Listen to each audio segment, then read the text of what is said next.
There's a lot at stake tonight, beginning with the race for the White House. Vice President Kamala Harris is the Democratic nominee after President Joe Biden dropped out of the race in July. And a Harris win would be historic, as she would be the first woman to be elected president. Our team coverage begins with Marcella Robertson, who is live in our nation's capital at Howard University. Yeah, Marcella, a lot of media there right now. What is the mood there tonight?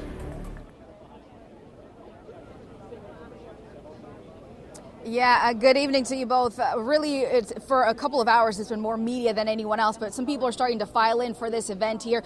We have had a little bit of music going now, some mic checks, and they have quite literally still been putting the stage together, drilling and making sure all the lighting is correct again, where Vice President Harris is expected to take the stage later tonight. But the backdrop here, right? We were talking about Howard University and HBCU here in Washington, D.C., and not just any HBCU, it is the alma mater of Kamala Harris. She graduated here in 1986, and now she has decided to make this the backdrop as she wraps up this campaign and as she hopes to end this and a victory as president. So the Harris campaign, again, hoping that she takes the stage at some point, whether it's tonight, later this week, as the first female president of the United States. We know this race is incredibly tight, but Harris is really no stranger when it comes to making history. She comes from two high-achieving immigrant parents. Her mother, who Harris often talks about, came to the U.S. from India, a really prominent breast cancer researcher. Her father, a Jamaican immigrant, later becoming the first scholar and professor to earn tenure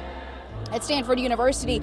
We know Harris herself making history in her early career as the first person of color to be elected as district attorney in San Francisco, and really at each level of career in public service, she has continued to make history. And that public service is really what we have heard her hone in on in these final days at rallies in this final stretch of this election. She has really been pushing forward this message of unity to her supporters, to voters, really saying that she was going to work for all people in the U.S., even if they disagree with her. You see, I don't believe that people who disagree with me are the enemy. I'll give them a seat at the table. That's what real leaders do. That's what strong leaders do.